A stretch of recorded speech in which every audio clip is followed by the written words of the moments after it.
This episode is sponsored by Realtor.com, who wants you to take advantage of your free profile on Realtor.com. By claiming and completing your free profile, adding a photo, and all of the information that puts you head and shoulders above the competition, you're on your way to receiving free leads, helping search engines find you, and staying top of mind with past clients. To learn more about claiming your free profile, go to Realtor.com/profile.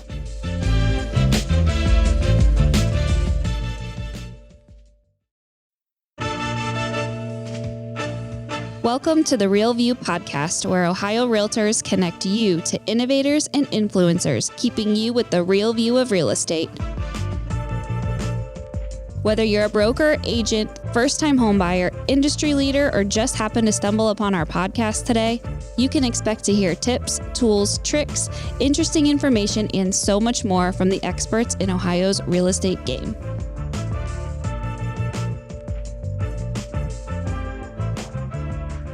Hi, everyone. Welcome back to the Real View podcast. I am your host, Allison Wiley. Joining me today, our special guest is Lynn Madison. She is broker owner of Lynn Madison and owner of training company Lynn Madison Seminars. She has an extensive background in real estate, having held leadership positions both at the local and national levels. She served as vice president and director of career development for large firms such as the Prudential Preferred Properties and First Union Realtors.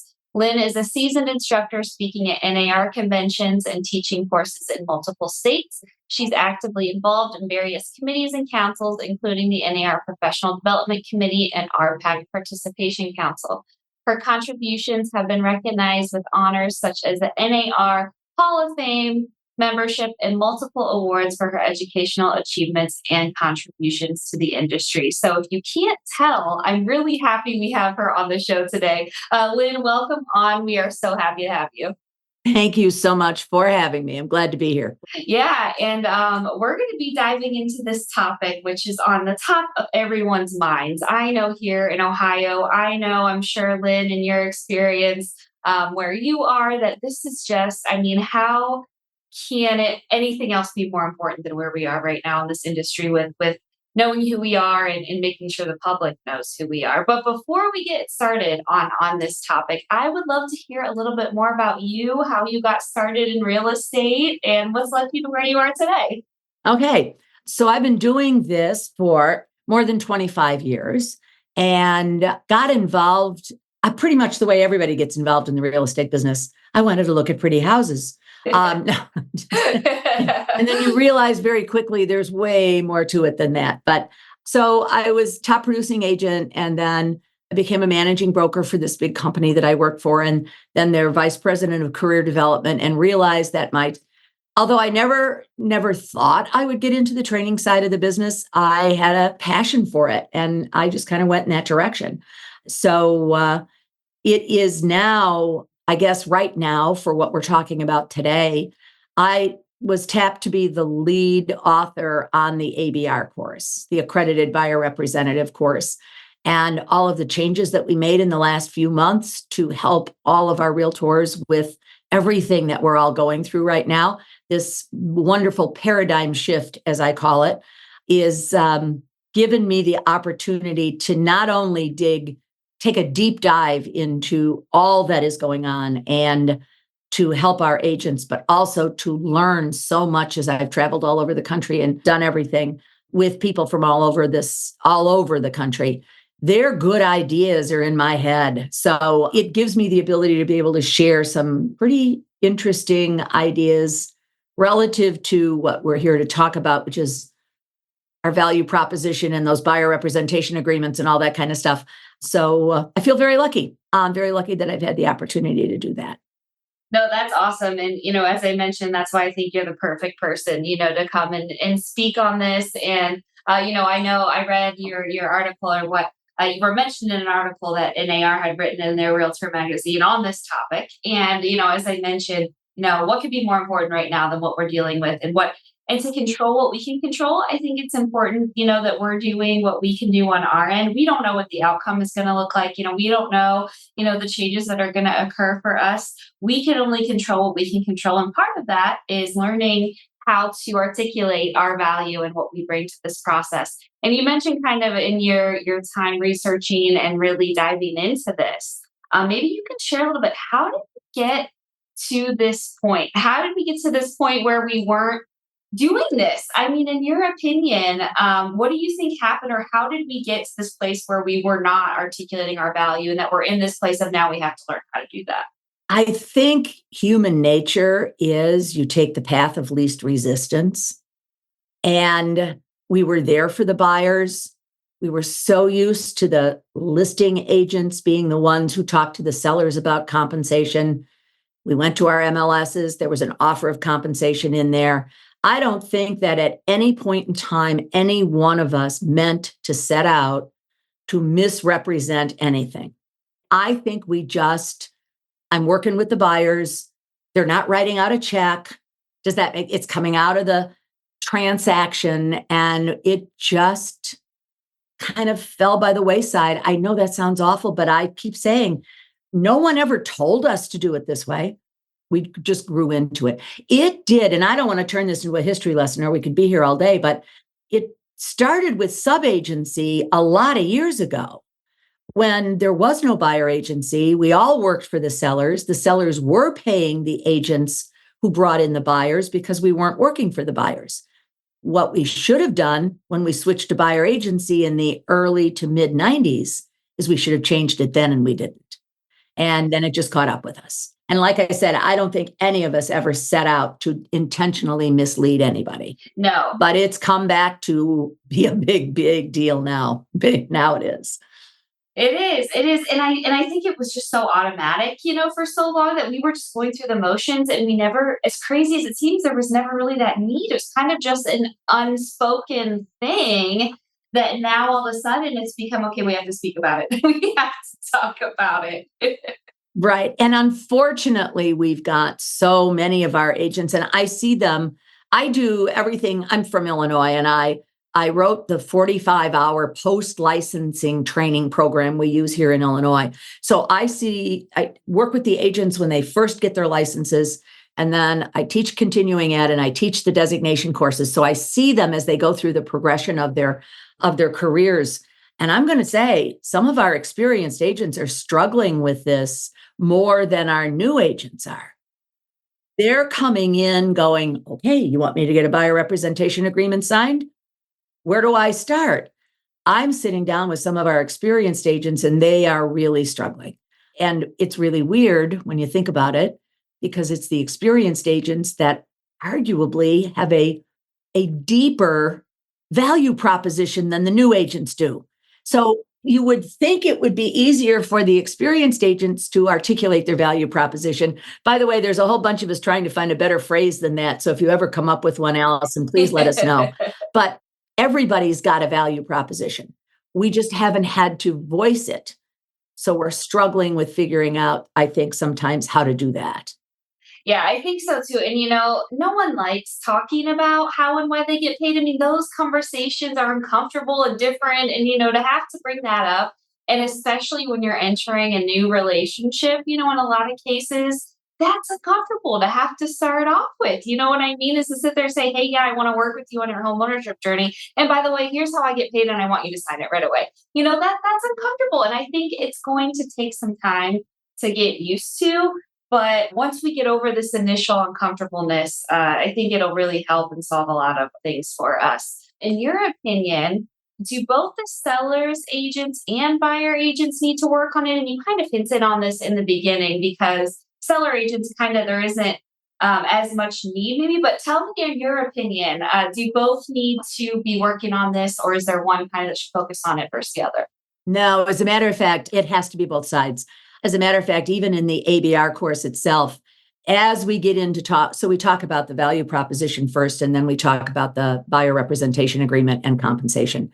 And before we even start talking about the buyer's side of it and the conversation with the buyers, we talk a little bit about the conversation with the sellers, because we have to be able to explain to the sellers what's going on. Because let's face it, the vast majority of the lawsuits that started all of this back in 2019 were filed by the sellers.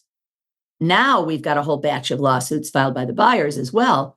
but the original lawsuits were filed by the sellers. So they were not understanding either what was going on. So it is on both sides. And right now we're running into some issues as I travel around with buyer agents who are getting it. They got their heads wrapped around it. They're doing it. But the minute their buyer uses that sales contract to ask the seller to pay compensation, we have some listing agents that are just going berserk because they think that that's not okay. So no, Allison, to your point, we've got to get to both the listing agents and the buyer agents on this. It's got to be both sides understanding it. Yeah, no, absolutely. And, I think that's a misconception that can be out there. It's like, oh, well, I'm sellers only. I don't need to worry about this. Or they know my services. And no, this is for everyone. So anyone listening, yes, it is. We gotta work on that. And you talked about buyer rep agreements. So I want to go into a little bit more about the role of buyer representation agreements, what these agreements should be including, and how you would advise our realtors and our agents out there who are listening to start making this a part of their everyday practice. Yeah. And I don't want to get too specific here because we want this to have some shelf life. So there have been some recent turns of events, I guess I could say. And I can freely say it's the Department of Justice that has weighed in on some of the lawsuits with their friend of the court briefs that are strongly leaning towards, they don't believe there should be any offer of compensation in the MLS at all. That the sellers should pay the listing brokerages, the buyers should pay the buyer brokerages, and they can negotiate it between each other, but they should set their fees with the brokerages who are representing them. That's a very hard thing to argue about because I see it. So it is something that we're going to have to address because the possibility exists that could happen. Yeah, this is a very real thing. Yes, it's a very real thing. And I keep saying to everybody, how are you going to get paid if there's no offer of compensation in the MLS? You're going to have a buyer representation agreement. The only good thing, if there is a good thing here, is that once everybody starts using them, I do sessions almost every day, and we talk about when the buyer refuses to sign the buyer representation agreement in the states where it's not mandatory. And even if it is mandatory that you use a buyer rep agreement, it doesn't have to be an exclusive buyer rep agreement. So if the buyer is refusing to sign the buyer representation agreement and they go to another brokerage and that brokerage also asks them to sign it, and then they go to the third brokerage and they ask them to sign it, eventually everybody's going to get the idea, all right, this is the new reality. This is the new norm. This is the paradigm shift. We're using buyer representation agreements. In the meantime, however, I do not believe that it's no different than on the listing side. We've done a very good job in most brokerages of teaching our agents how to articulate their value to the sellers in order to get the sellers to commit to a listing agreement with the brokerage. But we've not needed to do that necessarily on the buy side. We need to flip that script and we need to start having that conversation. Yeah, no, definitely. I think so too. I know it's something here in Ohio. We're not required to use them in Ohio. And I know that's something that, we're working hard over at the State House, and we hope to be able to put together something that would make it the law of the land. But in the meantime, I mean, it's just a way to protect yourself, I think, today too. You don't know what's going to come up, what people are out there who might want to come after, see the success that, the courts had so far in this case and want to say, hey, I want to do that too. I think this is just such a great way to protect yourself and ensure that you and your client are on the same page.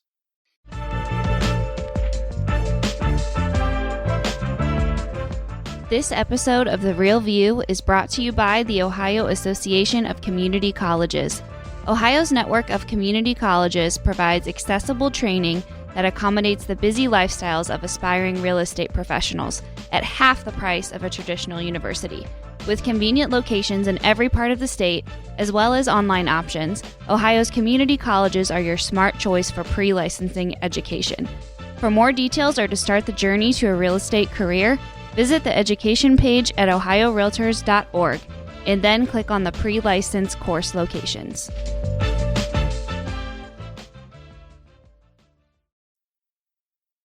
So, where do you think is the right time to have this conversation or to bring this up? At what point in the relationship should this happen? Well, when I walk people through all of this, we just kind of go through what should be in your buyer counseling session. And I believe it always needs to start with, what is the buyer looking for?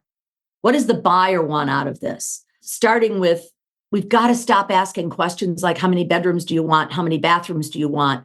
We need to start asking, how long have you been looking for a home? How have you been doing that? Have any agents shown you properties? And then we need to ask, describe your perfect home to me. What are your deal breakers? We need to get into what they're looking for, because they say 3 bedrooms and then they buy a 4, or they say they have to have a 3-car garage and they buy a 2-car garage, because we never took the time to really get to know them. So we need to start with that. And when you do that, you start to find out what's important to them, and you can put your value proposition out there a little bit. I try to get everybody to realize you can't give them everything you do before they sign the buyer representation agreement.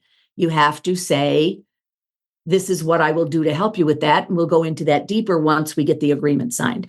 I think we need to start talking about the buyer rep agreement as a normal part of what we do.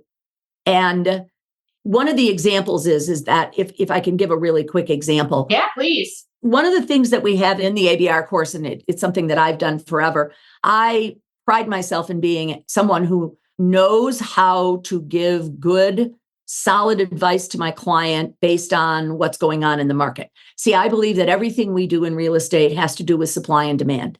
Everything. Every listing I take, every contract I write, every negotiation I get involved with has to do with supply and demand. So we talk about making sure that any of your value proposition fits your market.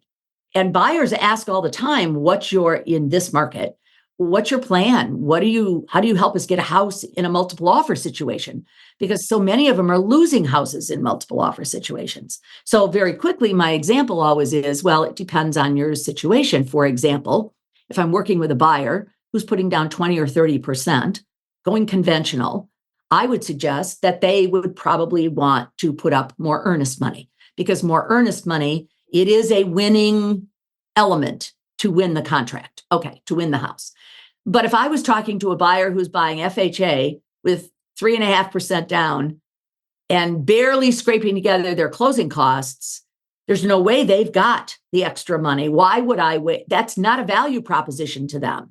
My value proposition to them, for those who have a contract that says that the seller has to leave the property in room clean condition, one of the most successful things we've done is have the buyer cross that out of the contract and say to the seller, you do not have to remove the personal property and the refuse. I'll do it.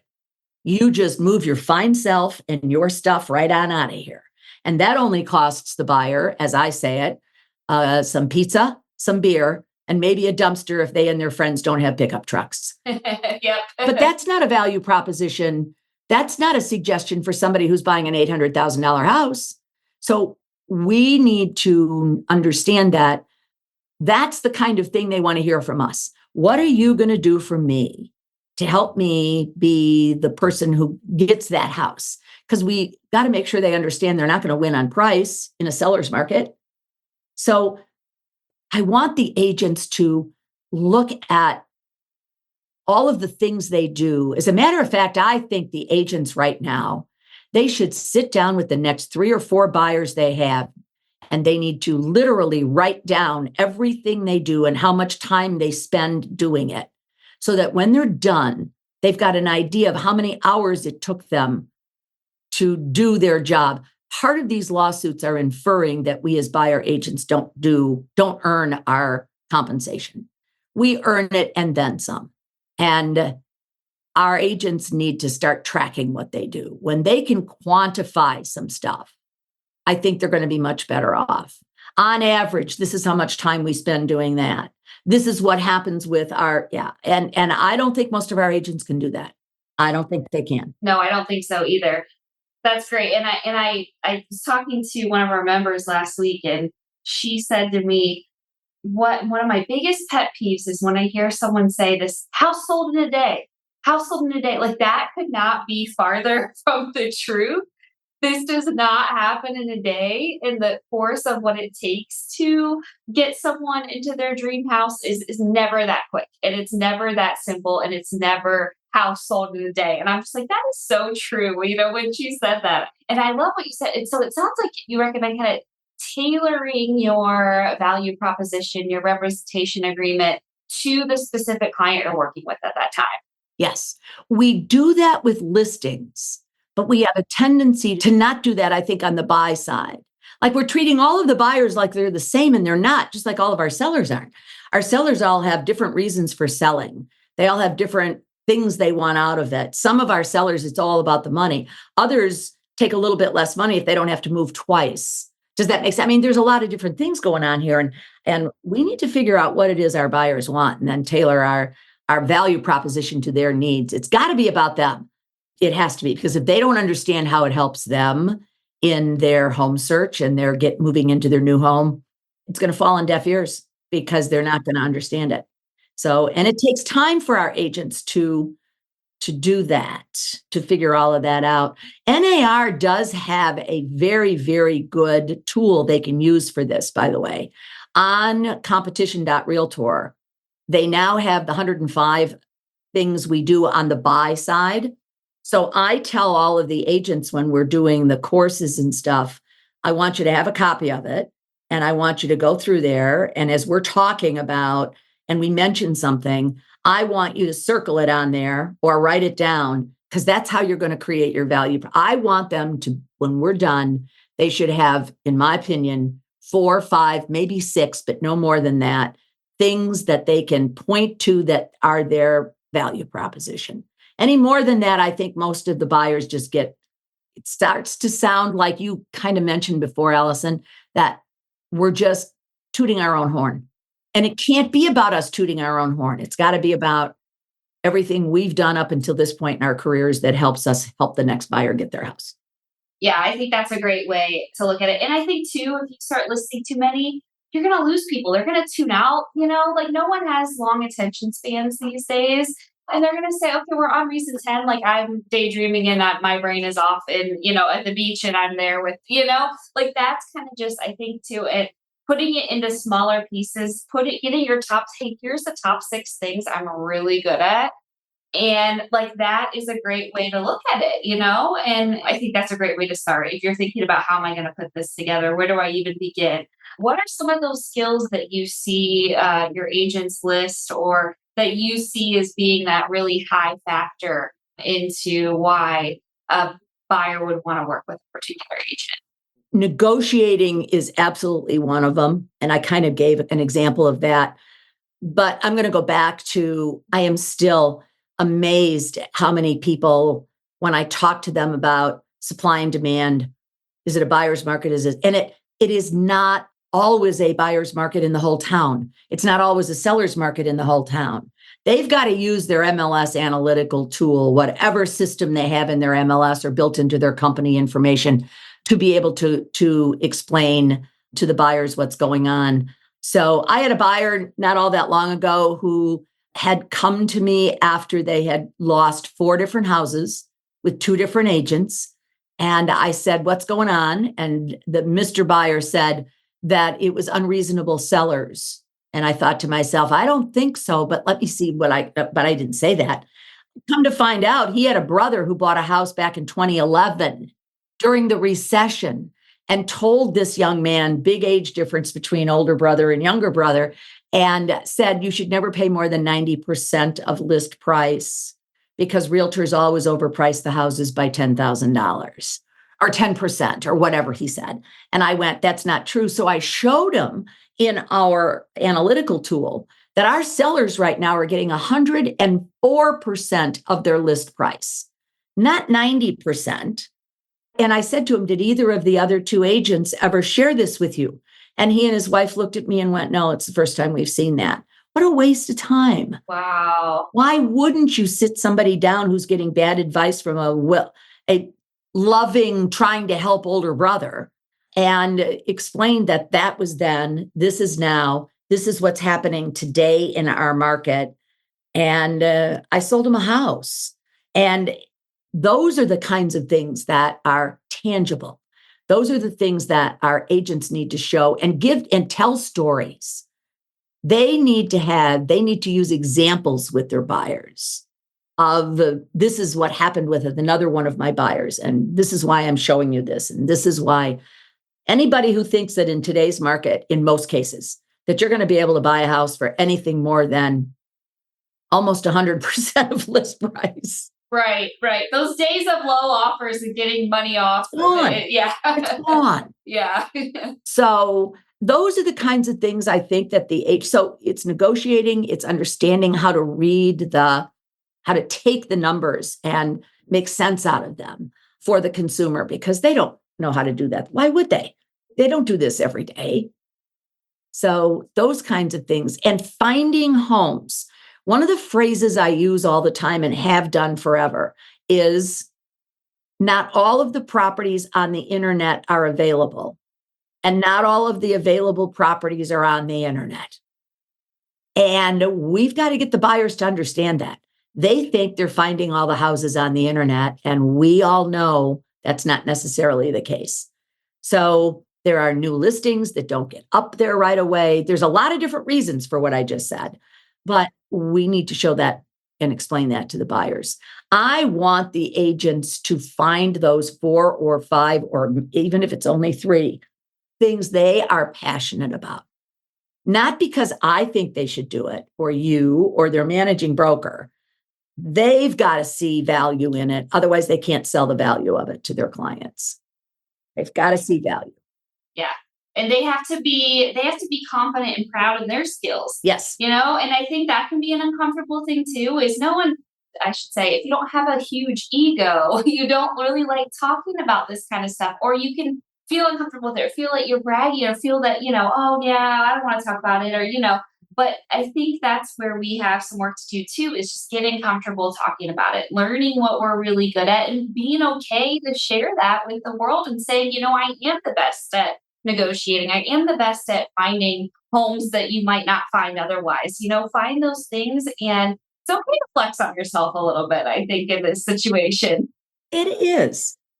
And as long as we take it back, and that's why I started with, I want to sit down and find out what's important to my buyers and what they're looking for. Because as long as I take everything back to them, then it's not, I'm great, grand, and wonderful. It's what I do is to help you find the right home at the right price and terms and get you to the closing table.